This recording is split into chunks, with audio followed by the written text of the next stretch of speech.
ಗಾಂಧಿನಗರ ವಿಧಾನಸಭಾ ಕ್ಷೇತ್ರ ಕಾಟನ್ಪೇಟೆಯಲ್ಲಿ ಮಾಜಿ ಮುಖ್ಯಮಂತ್ರಿಗಳಾದ ಆರ್ ಗುಂಡೂರಾವ್ ರವರ ಪುಣ್ಯಸ್ಮರಣೆಯ ಅಂಗವಾಗಿ ಡಯಾಲಿಸಿಸ್ ಕೇಂದ್ರ ಉದ್ಘಾಟನೆ ಸಮಾರಂಭ.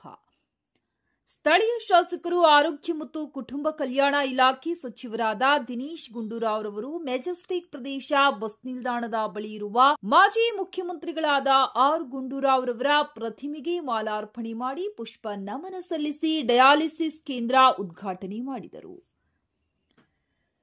ಸಚಿವರಾದ ದಿನೇಶ್ ಗುಂಡೂರಾವ್ ರವರು ಮಾತನಾಡಿ, ನೇರ, ದಿಟ್ಟ, ಜನಪರ ಆಡಳಿತ ನೀಡಿದ ಆರ್ ಗುಂಡೂರಾವ್ ಅವರು ಎಲ್ಲಾ ಜಾತಿ ಧರ್ಮದವರನ್ನ ಸರಿಸಮಾನವಾಗಿ ತಮ್ಮ ಆಡಳಿತದಲ್ಲಿ ಅವಕಾಶ ನೀಡಿದರು ಮತ್ತು ಎಲ್ಲಾ ವರ್ಗದ ಜನರಿಗೆ ಪ್ರೋತ್ಸಾಹ ಸಹಕಾರ ನೀಡಿ ಜನ ಮೆಚ್ಚುಗೆ ಗಳಿಸಿದರು.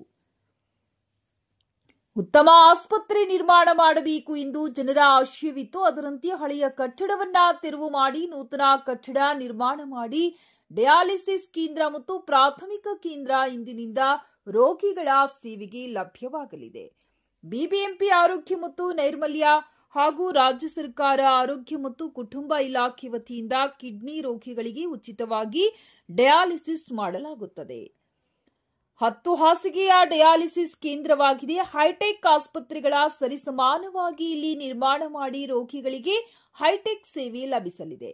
ವಾರಕ್ಕೆ 2-3 ಬಾರಿ ಡಯಾಲಿಸಿಸ್ ಮಾಡಿಕೊಳ್ಳಬೇಕಾಗುತ್ತದೆ. ಆರ್ಥಿಕವಾಗಿ ಹಿಂದುಳಿದವರಿಗೆ ಬಹಳ ಕಷ್ಟವಾಗುತ್ತದೆ.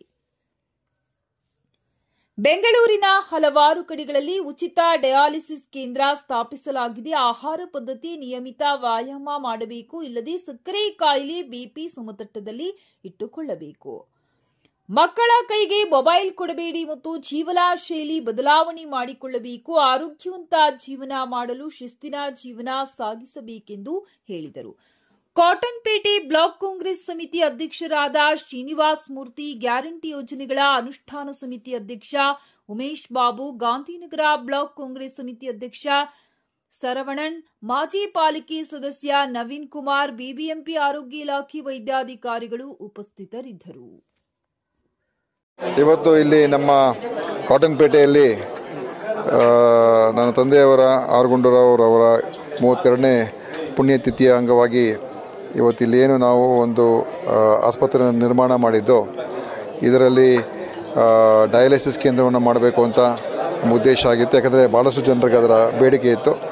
ಈಗ ನಮ್ಮ ಆರೋಗ್ಯ ಇಲಾಖೆಯಿಂದ ಇಲ್ಲಿ ಡಯಾಲಿಸಿಸ್ ನಡೆಸುವಂಥದ್ದಕ್ಕೆ ಇಲ್ಲಿ ಭಾಳ ಒಳ್ಳೆಯ ಒಂದು ವ್ಯವಸ್ಥೆಯನ್ನು ಮಾಡಿಕೊಟ್ಟಿದ್ದೇವೆ. ಆದ್ದರಿಂದ ಜನರಿಗೆ ಉಚಿತವಾಗಿ ಡಯಾಲಿಸಿಸನ್ನು ಪಡ್ಕೋಬೋದು. ಸುಮಾರು 10 ಮೆಷಿನ್ ಇದೆ ಇಲ್ಲಿ. ದಿವಸಕ್ಕೆ 30 ಜನ ಶಿಫ್ಟಲ್ಲಿ ತೊಗೊಳ್ಬೋದು.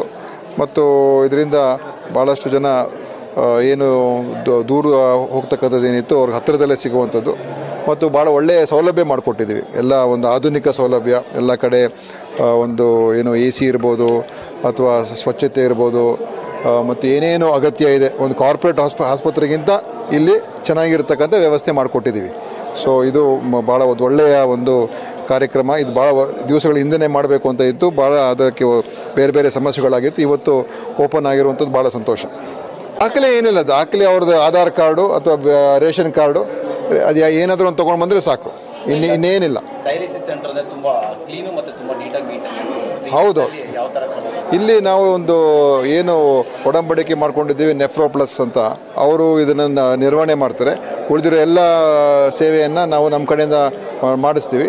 ಇಲ್ಲಿ ಅಗತ್ಯ ಇರೋ ಸಿಬ್ಬಂದಿ ಇದೆ ಮತ್ತು ಎಲ್ಲ ರೀತಿಯ ಒಂದು ಎಲ್ಲ ವ್ಯವಸ್ಥೆಗಳು ಏನೇನು ಬೇಕು ಎಲ್ಲವನ್ನೂ ಮಾಡಿಸ್ಕೊಟ್ಟಿದ್ದೇವೆ. UPS ಇದೆ, ಆಮೇಲೆ RO ಪ್ಲಾಂಟ್ ಇದೆ, ಆಮೇಲೆ ಲಿಫ್ಟ್ ಇದೆ, ಸ್ಟಾಫ್ ಇದ್ದಾರೆ, ಎಲ್ಲ ಇದೆ. ಅದರಿಂದ ಇದು ಭಾಳ ಒಂದು ಸುಸಜ್ಜಿತವಾದಂಥ ಒಂದು ಕೇಂದ್ರ, ಡಯಾಲಿಸಿಸ್ ಕೇಂದ್ರ ಅಂತ ಹೇಳ್ಬೋದು. ಮತ್ತು ಇದನ್ನು ಮುಂದೆ ಏನು ಮಾಡಬೇಕು ಅಂತ ನೋಡೋಣ. ಸದ್ಯಕ್ಕೆ ಹಿಂದ್ಗಡೆ ಕೂಡ ಇನ್ನು ಸ್ವಲ್ಪ ಜಾಗ ಇದೆ. ಸೊ ಅಲ್ಲೂ ಕೂಡ ಇನ್ನೊಂದು ಕಟ್ಟಡ ಕಟ್ಟಬೇಕು ಅಂತ ನಮ್ಮ ತೀರ್ಮಾನ ಇದೆ. ಅಲ್ಲಿ ಬೇರೆ ಆರೋಗ್ಯ ಸೇವೆಗಳನ್ನು ಕೊಡ್ತಕ್ಕಂಥದ್ದಕ್ಕೆ ನಾವು ಆಲೋಚನೆ ಮಾಡ್ತಾ ಇದ್ದೀವಿ. ಇಲ್ಲ, ಇಲ್ಲಿ ಯಾರಾದರೂ ಬರ್ಬೋದು. ಯಾಕಂತ ಹೇಳಿದ್ರೆ ಇಲ್ಲಿ ಇಂಥವ್ರು ಅಂತಂದರೆ ಸ್ಥಳೀಯರಿಗೆ ಹತ್ತಿರ ಇದ್ದವ್ರಿಗೆ ಆದ್ಯತೆ ಕೊಡಬೇಕಾಗ್ತದೆ. ಯಾಕಂದರೆ ಅವ್ರಿಗೆ ಹತ್ತಿರ ಇರುತ್ತೆ. ಯಾಕಂದರೆ ಡಯಾಲಿಸಿಸ್ ಅಂತ ಹೇಳಿದಾಗ ವಾರಕ್ಕೆ 2 ಬಾರಿ ಅಥವಾ 3 ಬಾರಿ ಮಾಡ್ಕೋಬೇಕು. ಸೊ ಬರೋದು ಹೋಗೋದು ಇರ್ತದೆ. ಮತ್ತು ಅವ್ರ ಜೊತೆಲಿ ಯಾರ್ದು ಅವರ ಸಂಬಂಧಿಕರು, ಸ್ನೇಹಿತರ ಜೊತೆಲಿ ಬರ್ತಾರೆ. ಸೊ ಅವ್ರ ಹತ್ತಿರ ಇದ್ದರೆ ಅವ್ರಿಗೆ ಅನುಕೂಲ. ಸೊ ಆದ್ದರಿಂದ ಇಲ್ಲಿಯವರೇ ಸ್ಥಳೀಯವಾಗಿ ಯಾರಾದರೂ ಇದ್ದರೆ ಅವ್ರಿಗೆ ಆದ್ಯತೆ ಇರ್ತದೆ. ಆದರೆ ಇಲ್ಲಿ ಮುಕ್ತವಾಗಿ ಎಲ್ಲಿಂದಾದರೂ ಕೂಡ ಬರ್ಬೋದು. ಅದಕ್ಕೇನು ನಿರ್ಬಂಧನೆ ಏನೂ ಇಲ್ಲ.